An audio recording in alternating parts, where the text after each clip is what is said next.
Hey guys, आज हम Indonesia में एक इस्लामिक विद्यालय में जा रहे हैं। जैसे जैसे मैं गाड़ी चलाता जाता हूँ, मेरा स्वागत इस विशाल स्वर्ण गुंबद से होता है, जो मुसलमानों और उनकी उपलब्धियों का उत्कृष्ट प्रतीक है। लेकिन मैं यहाँ किसी अजीब घटना की जांच करने आया हूँ, जो ठीक 14 साल पहले घटी थी। 11 दिसंबर 2009 को मजदूर एक नई लाइब्रेरी की नींव रखने के लिए मिट्टी खोद रहे थे, और उन्हें जो मिला वह यह था। जी हाँ, जमीन से 10 फीट नीचे दबा हुआ एक प्राचीन हिंदू मंदिर। आपको अंदर लिंगम दिखाई दे रहा है? हाँ, यह भगवान शिव का मंदिर है। पुरातत्वविदों का कहना है कि यह सब कम से कम 1200 साल पहले बनाया गया था, और यह कोई आम मंदिर नहीं है। इस मंदिर के बारे में कुछ बहुत ही रहस्यमयी है। जैसे ही आपकी नजर इस पर पड़ती है, आपको तुरंत एहसास होता है कि इसका डिजाइन अजीब है। इसमें दो अलग अलग मंदिर हैं, और एक कोने में एक अजीब रहस्यमयी कांच का बक्सा है। जैसे ही मैं अंदर जाता हूँ, मैं मंदिर के चारों ओर घूमता हूँ, और पता चलता है कि वहां कोई प्रवेश द्वार नहीं है। मुझे ऊपर चढ़ना होगा यह देखने के लिए कि अंदर क्या है। मैं तुरंत लिंगम की ओर आकर्षित हो जाता हूँ, और मैं उसे छूना चाहता हूँ और उस पर थपथपाना चाहता हूँ। इस लिंगम के बारे में कुछ बहुत ही अजीब है। क्या आप मुझे बता सकते हैं कि यह क्या है? यह दो भागों वाला लिंगम है, जो काफी अनोखा है। इसका मतलब क्या है? लिंगम के आमतौर पर तीन भाग होते हैं: गोलाकार शीर्ष पर एक चिकना सिलेंडर, अष्टकोणीय या आठमुखी मध्य भाग, और आधार पर चार भुजाओं वाला एक वर्ग। लेकिन यहाँ आप देख सकते हैं कि अष्टकोणीय मध्य भाग गायब है। इसके केवल दो भाग हैं: शीर्ष वृत्त और निचला वर्ग। प्राचीन बिल्डरों ने मानदंडों से हटकर ऐसा लिंगम क्यों बनाया? क्योंकि वे जब चाहे तब लिंगम को आधार से हटा देना चाहते थे। अष्टकोणीय भाग को आमतौर पर लिंगम को आधार में मजबूती से फिट करने और इसे अचल बनाने के लिए तराशा जाता है। इसलिए इस लिंगम को अष्टकोण से डिजाइन नहीं किया गया। लेकिन प्राचीन बिल्डर इस लिंगम को अक्सर क्यों हटाना चाहते थे? जब पुरातत्वविदों ने इस आधार या योनि से लिंगम को हटाया, तो उन्हें इस चौकोर छेद के नीचे कुछ शानदार चीज मिली। उन्हें एक पत्थर का बक्सा मिला, और जब उन्होंने उसे खोला तो वे हैरान रह गए। अंदर एक जटिल पत्थर की प्लेट थी, जो कई गुहाओं से बनी थी। उन्होंने पहले कभी ऐसा कुछ नहीं देखा था। इसमें 8 बड़े तीर खुदे हुए थे, जो बिल्कुल 8 अलग दिशाओं में संरेखित थे। और इसमें तीरों के बीच 8 छोटी आयताकार गुहाएं भी खुदी हुई थी। मध्य में एक उत्तम नक्काशीदार वृत्त था। तो कुल 17 गुहाएं। उन्नत पत्थर के काम ने पुरातत्वविदों को मंत्रमुग्ध कर दिया, और तुरंत उनके प्रमुख और अन्य अधिकारी इस चमत्कार को देखने के लिए आने लगे। उन्हें आश्चर्य हुआ कि 1200 साल पहले रहने वाले आदिम लोगों ने इतनी उन्नत पत्थर की कलाकृतियां कैसे बनाई। क्या उन्होंने इन्हें तराशने के लिए मशीनों का उपयोग किया था? लेकिन इन गुहाओं के अंदर उन्हें जो मिला, उसकी तुलना में यह कुछ भी नहीं था। एक गुहा के अंदर एक पतली सोने की पन्नी थी, जिसे बड़े करीने से काटा गया था और गुहा में अच्छी तरह से रखा गया था। अगले आयताकार गुहा में एक पतली आयताकार चांदी की पन्नी बिल्कुल सही ढंग से रखी हुई थी। यह पूर्व और उत्तर पूर्व में दो गुहाओं को छोड़कर सोने और चांदी की वैकल्पिक पन्नी के साथ जारी रहा। वे अंडाकार कांस्य के टुकड़ों से भरे हुए थे। जैसे ही हम इसे दोबारा बनाते हैं, हम समझ सकते हैं कि यह किसी अजीब गैजेट या डिवाइस जैसा दिखने लगता है। लेकिन केंद्र में घेरे के अंदर क्या था? केंद्र में प्राचीन कावी लिपि में शिलालेखों के साथ एक सोने की पन्नी थी। हम देख सकते हैं कि इस पर कुछ लिखा है, लेकिन यह पढ़ने में उतना स्पष्ट नहीं है। जब उन्होंने सोने की पन्नी हटाई, तो उन्हें नीचे एक और अद्भुत कलाकृति रखी हुई मिली। शुद्ध सोने से बनी एक गोलाकार प्लेट, जिसमें 8 दिशाओं की ओर इशारा करते हुए तीर और केंद्र में एक चक्र है। आप आश्चर्यचकित हुए बिना नहीं रह सकते। क्या यह उच्च तकनीकी उपकरण था? क्या यह मैनुअल या उपयोगकर्ता गाइड के साथ आया था? आज जब हम कोई नया गैजेट खरीदते हैं, तो उसके साथ इसका उपयोग करने का मैनुअल भी आता है। क्या इसलिए हमें चरण दर चरण निर्देशों के साथ सोने की पन्नी मिलती है? वे 17 गुहाओं वाला एक जटिल बॉक्स क्यों बनाएंगे, और यह ज्यामितीय रूप से सममित क्यों है? प्राचीन बिल्डरों ने सोने, चांदी और कांसे की पन्नियां बनाकर उन्हें विशिष्ट स्थानों पर क्यों रखा? पुरातत्वविदों और इतिहासकारों ने पूरे बक्से और उसकी सामग्री को महज एक अनुष्ठान बॉक्स कहकर खारिज कर दिया। अपनी रिपोर्ट में वे गर्भन्यास नामक एक अनुष्ठान की ओर इशारा करते हैं। ये भारत में किए जाने वाले प्राण प्रतिष्ठा अनुष्ठान के समान है। यह एक बार का अनुष्ठान है जहां पुजारी मूर्ति को स्थापित करने या उसमें प्राण फूंकने के लिए मूर्ति के नीचे मूल्यवान सामग्री दबाता है। लेकिन यह दो कारणों से गलत है। अनुष्ठान के लिए आवश्यक है कि इन कीमती चीजों को जमीन में गाड़ दिया जाए। इसे कभी भी दो पत्थरों के बीच गुप्त रूप से नहीं रखा जाता है। दूसरे, यह कोई ऐसी घटना नहीं थी जो इस मंदिर में एक बार ही घटित हुई हो।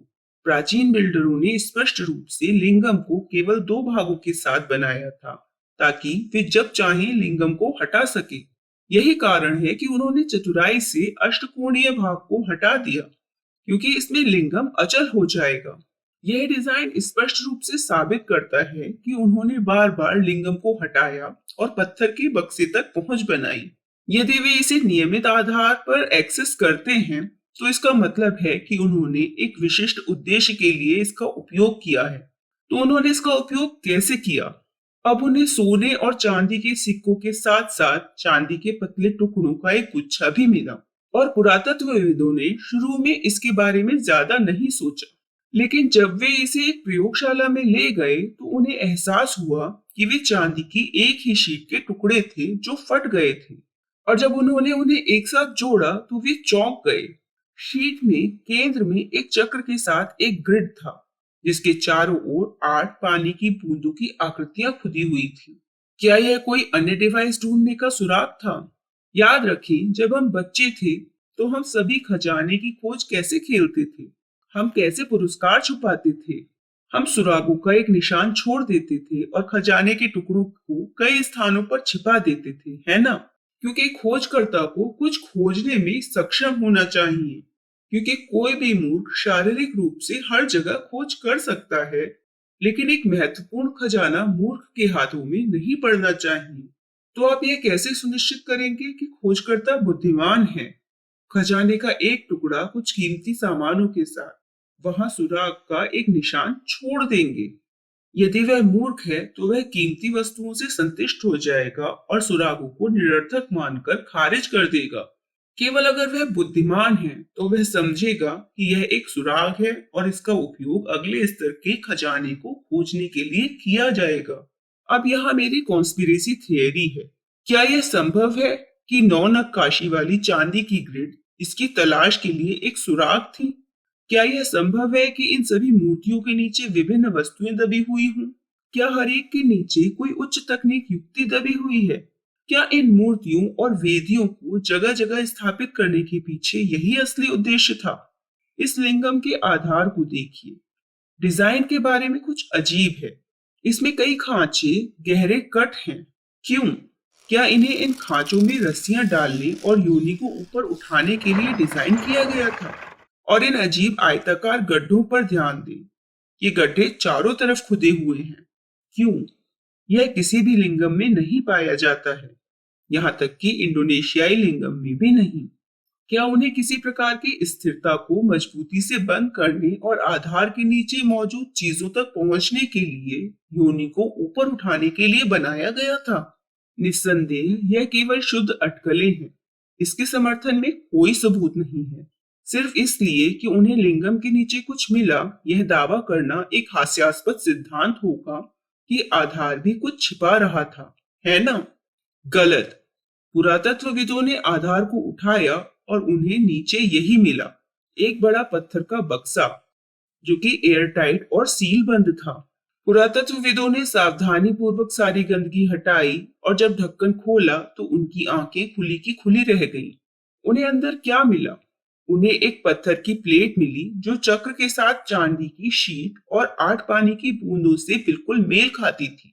यह पत्थर की प्लेट एकदम चौकोर, 8 इंच लंबी और 8 इंच चौड़ी थी, और आप देख सकते हैं कि यह कुछ इंच मोटी है। छेद के अंदर क्या था? पुरातत्वविदों को महीन सिलिका मिला। वे इतने महीन दाने वाले थे, उन्हें विश्वास ही नहीं हुआ कि यह प्राकृतिक रेत है। उन्होंने इसे वैज्ञानिक जांच के लिए लैब में भेज दिया। दक्षिण पश्चिम की ओर इशारा करने वाले छेद को छोड़कर सभी छेदों में सिलिका था। उन्हें वहां क्या मिला? मुड़ी हुई मोटी धातु की पन्नी जो तांबे की बनी हुई थी। इसमें सिलिका की क्या भूमिका थी? जब लैब रिपोर्ट्स वापस आई तो पता चला कि रेत में पौधे की सामग्री का कोई निशान नहीं था। यदि यह किसी सामान्य स्थान से ली गई रेत या मिट्टी मात्र होती तो उन्हें निश्चित रूप से सूक्ष्म पौधे के कण मिलते, लेकिन ये बिल्कुल अलग है। इस मंदिर के सिलिका के बारे में कुछ ऐसा है जो हम नहीं समझते। अब मंदिर के डिजाइन के बारे में सोचिए। क्या आपने देखा कि इस मंदिर में सीढ़ियां नहीं हैं? यदि वे ऐसी पत्थर की संरचना बना सकते थे तो वे अन्य सभी प्राचीन मंदिरों की तरह यहाँ भी आसानी से पत्थर की सीढ़ियां जोड़ सकते थे। लेकिन उन्होंने जानबूझकर पत्थर की सीढ़ियां न जोड़कर लोगों के लिए दिनों में मंदिर में प्रवेश करना कठिन बना दिया। क्यों? क्योंकि वे नहीं चाहते थे कि हर कोई प्रवेश करे। केवल कुछ चुनिंदा समूह ही इस मंदिर तक पहुंच सकते थे।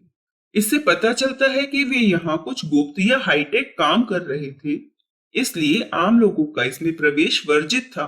वे लकड़ी की सीढ़ी का इस्तेमाल करते और फिर जब काम खत्म हो जाता तो वे इसे हटा देते। क्या वे इसे प्रयोगशाला के रूप में उपयोग कर रहे थे? यह लेआउट काफी दिलचस्प दिखता है। हम दो पेडेस्टल को एक साथ देख सकते हैं, साथ ही उनके बगल में एक आयताकार गड्ढा भी देख सकते हैं। एक अनोखा लेआउट, मानो कोई वैज्ञानिक प्रयोगों के लिए उनका उपयोग कर रहा हो। लेकिन फिर पुरातत्वविदों को जमीन के नीचे कुछ दबा हुआ मिला जो इतना अजीब था कि वे इंडोनेशिया के राष्ट्रपति को यहाँ बुलाना चाहते थे। मैं इसे अगले वीडियो में समझाऊंगा। मैं प्रवीण मोहन, देखने के लिए बहुत बहुत धन्यवाद। सब्सक्राइब करना ना भूलें और मैं आपसे जल्द ही बात करूंगा। बाय।